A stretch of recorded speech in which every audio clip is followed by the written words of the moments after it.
Hey everybody, welcome back to Video Game. So today I got some fun emulation updates for you today because a couple days ago, Dolphin updated with some awesome new features, a lot of fixes, and a lot of controller improvements. I know you guys love Dolphin both for Wii and GameCube emulation. That's exactly what we're going to be talking about today because this update is meaty and is definitely going to do a lot better for a lot more people. If you're too far involved though, do me a huge favor down below, hit like and subscribe and ring that notification bell, definitely helps us out. And if you feel so inclined and want to support the channel, you got a Patreon link down below as well.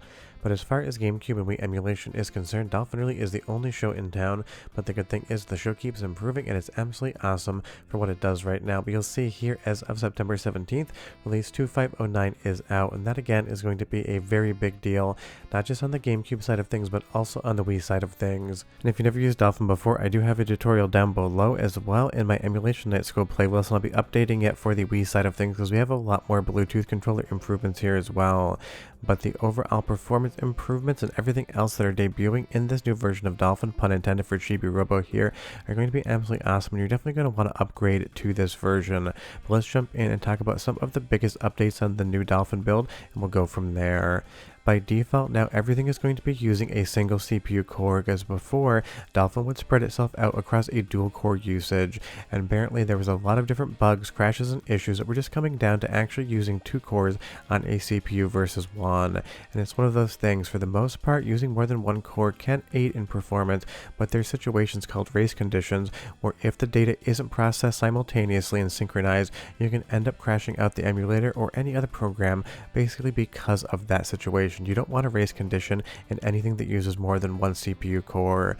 And now honestly, as CPUs have evolved over time, you have really good single performance CPU cores. You'll see here, if I dial up the settings, there's not going to be anything that'll allow it to run at actual 60 frames per second. But when Dolphin first started development, using more than one core was great, because honestly the single core performance was kind of anemic back in the day. But now, at least on my i9-12900K, I can get to like 5.6 or 5.8 turbo overclocked on the best core on water, and that is definitely more than enough to be able to run anything in Dolphin outside of maxing up to like 8K, and that would be on the GPU side of things, so that is going to be a big difference. And honestly, this stability is going to make a lot of people happy, because I do get comments saying, why does Dolphin randomly crash on me when everything else seems to be working totally fine? You could be playing a game, and then all of a sudden the entire thing is just going to crash out, and apparently a lot of that is just down to that core situation, because remember, it's a very big deal. You're not using Dolphin the same way that a GameCube or a Wii would use its hardware. You are emulating the processes, you're emulating how it works, so you want to get as close to possible as what it would actually be doing on real hardware. So now that dual core support is still going to be in there, you can toggle it as an option, but it isn't going to be a default, and I honestly think, unless you're running a potato as a PC, you're just going to see better performance on this. Now, as far as what this is actually fixing is concerned, this gets a slight bit technical, but I kind of like talking about that. So basically everything needs to be synchronized what is running the code. If things get out of sync, you can have issues, you can have weird hitches in gameplay, even some bugs, or you can just end up completely crashing.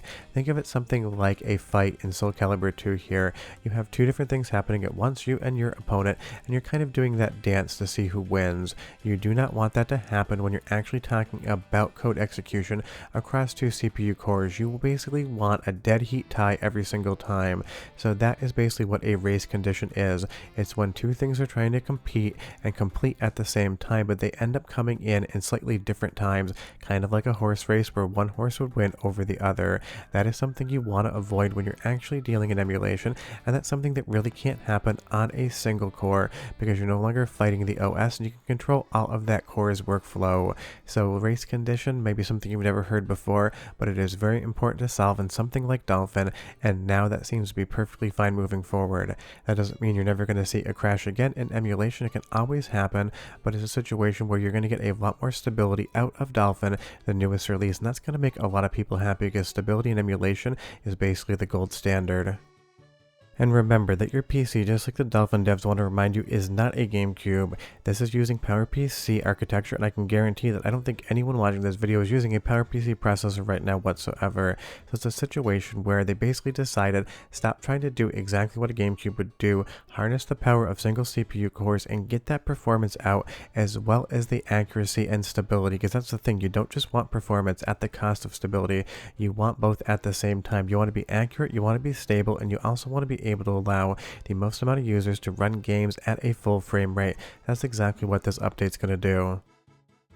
But let's move on to the Bluetooth pass-through improvements, because honestly, dealing with Bluetooth controllers when it comes to Dolphin can be a metric pain in the ass, and that is not the Dolphin devs' fault. Bluetooth, especially on Windows, can just be an absolute mess. Now, I have both built-in Bluetooth on my motherboard as well as an external USB dongle, because I can never find one that'll actually work with absolutely everything. And this is an older version of Dolphin, but you get the idea of passing through that Bluetooth. This is something that basically defeats almost everyone when they first start using Dolphin. Trying to actually get those controllers synced up with Windows and keeping them synced up can be a disaster of a mess, and that's just down to Bluetooth is not the best technology in the world, and Windows implementation and all of the different USB adapters you have out there can just make this an absolute minefield. Think of how many different adapters you need to check. Even on the Mr. FPGA side of things, adapters are tested all the time to make sure they work. So that's going to be something like the House of that Overkill here. If you want to play it on Dolphin, it's really going to be best with a Wiimote paired via Bluetooth and some sort of USB sensor bar, but it can be a chore to try to actually make these things work. But the nice thing is with the new version of Dolphin, that is going to be so much more streamlined, more adapters are going to work, and they're just going to work easier. And that is something that I think Dolphin really did need, because again, I get questions all the time, how do you actually connect a Wiimote and make it consistent on something like Dolphin? And my answer always is, it comes down to just a little bit of blind luck. If you think about some of the Bluetooth connectors here, the motion controls, if they're not working correctly, if they're dropping inputs, it can mean a huge difference. Something like Muscle March here, having to pose and actually go through the wall. If your Bluetooth adapter basically drops the connection, you're done playing the game. Or if it is running a little bit iffy, it's really hard to actually do the motion inputs at the right time. So I think even more so, that is a massive release. Before anyone asks, because people have asked me in comments before, the new GameCube NSO controller is not working on Dolphin yet. Hopefully soon. I know a lot of people want to use that thing, myself included, so I can't wait to see when that actually happens. Now moving over to some games that have definitely got improved performance. These are all Avalanche Software games. They're basically Disney Pixar licensed games. They're not really the best things in the world, but of course, Emulation wants to make sure that everything runs 100% correctly over the entirety of the library. So games like this that were having issues running that could crash are basically a target for the developers to make run better or in the first place. Even on Mr. FPGA and the N64 core, there were some games out there that did some really weird things that basically had to be figured out so that they would run in the core, because sometimes the developers of these games would put in little weird functions or other tricks to basically have copy protection and or just see what they could do with the hardware, and these games from Avalanche Software were one of those set. And it's always basically one developer that decides to toy around with what can be done just to see if they can actually do it. So this, and we're getting a little bit nerdy here, is basically a situation about RAM caching, and they say that there is a decache suicide pill in here. Basically, it's going to overwrite garbage data to the program code, and that's why it wouldn't work on Dolphin, even though it worked perfectly fine on real hardware and couldn't crash there. Now the question is, why would the developers do that in the first place? I have absolutely no idea. They even make a joke in here that maybe the developers at Avalanche Software were just sticking it to them in the early days of Dolphin, but who really knows? But these things have been worked around now, so all of those games are going to function, and that's going to be definitely something we want to see. And trust me, developers doing weird things in both the memory caching and how memory and code is moved around is nothing new.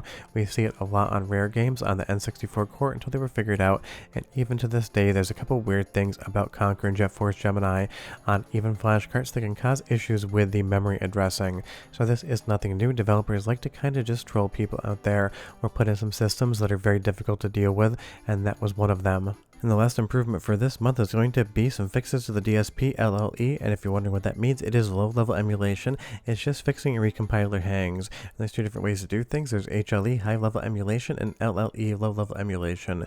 You might not ever notice those under the hood, but if you see some less hitching going on or some less stalling, you're going to know why that is. But honestly, this version of Dolphin is great. I think they really figured out a lot of performance improvements on that single core usage and basically improved stability across a ton of games. games, including fixing up some of those Avalanche Software games that never really worked well or at all in Dolphin. So this is definitely one. If you see Dolphin asking to update, go ahead and do it. If you've had issues with Bluetooth connections on some of the Wiimotes before, hopefully this update definitely fixes that up, because it is a situation where that is maybe the hardest thing to get to set up in Dolphin, in my opinion. Especially if you're on Windows with an external USB adapter, it can be an absolute pain. Some people have to buy 2 or even 3 adapters so they finally find one that seems to want to be stable. But the newest version of Dolphin is out, and I can't recommend enough. You're going to absolutely love it, and you're probably going to see a lot less crashing on some of those games that would always give people hell in the past. But we're done. Hope you enjoyed the video, and I'll see you guys next time. Bye bye.